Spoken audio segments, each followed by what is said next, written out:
산후 3개월 이내에 체중을 줄여라. 분당 비수술 골반 교정 전문점입니다. 첫 아이를 임신한 예비 엄마는 임신 기간 동안 찐 살은 아기를 낳으면 저절로 빠질 것이라고 생각합니다. 그러나 출산 후에도 체중이 빠지지 않아 고민하는 엄마들을 많이 보여요. 특히 임신 중 체중이 12kg 이상 불어나는 경우 더욱 감량이 어려워집니다. 한 연구 결과에 의하면 임신 기간 동안 몸무게가 12kg 이상 늘어난 경우 출산 후 비만이 될 가능성이 그렇지 않은 경우보다 5.4배 높다고 밝혀되었습니다.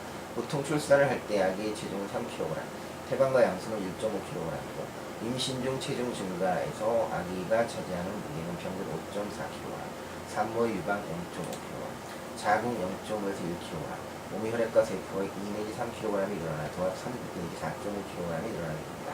여기 아기의 무게를 합하면 자연스럽게 7.5에서 9kg이 증가하는 것입니다.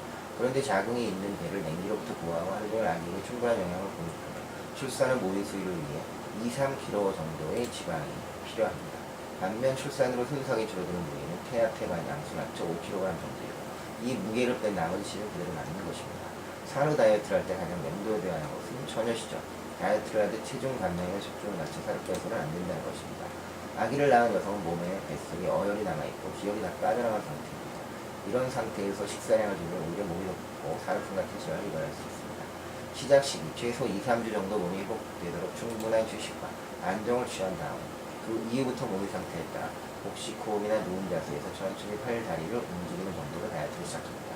식이요법 식사다 몸의 기력을 보호하기 위해 영양소를 골고루 섭취하되 단백질과 미네랄이 풍부한 저칼로리 식품을 위주로 먹는 것이 산후 비만 예방에 효과적이고 모유 수유에도 도움이 됩니다.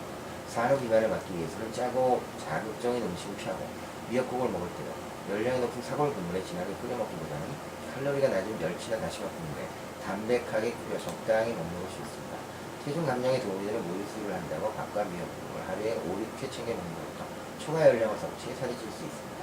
과일도 지나치게 많이 먹지 말아야 합니다. 특히 당분이 높은 과일은 칼로리가 높아 오히려 비만의 원인이 될 수 있어 삼가는 것이 좋습니다.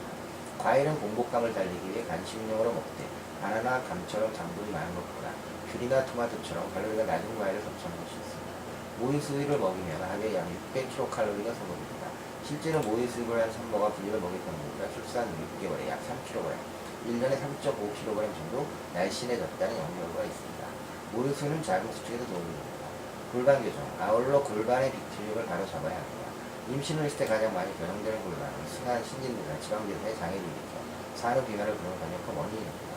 골반이 비틀어지면 체중을 감량해도 아기 라인이 날씬해 보이지 않기 때문에 매끈하고 흐리오리했던 옛날의 모습으로 돌아가려면 반드시 골반의 비틀림을 교정해야 합니다. 산후 다이어트를 할 때는 아무리 늦어도 출산 3개월 이내에 하는 것이 좋습니다. 출산 후 3개월까지 뇌가 출산 전 몸무게를 내 몸무게로 인식하지 못해 비교적 쉽게 체중을 감량할 수 있기 때문입니다. 이때 임신 전 체중을 만들면 그 체중 뇌가 본래 몸무게를 인식해 요요 현상도 잘 일어나지 않습니다. 감사합니다.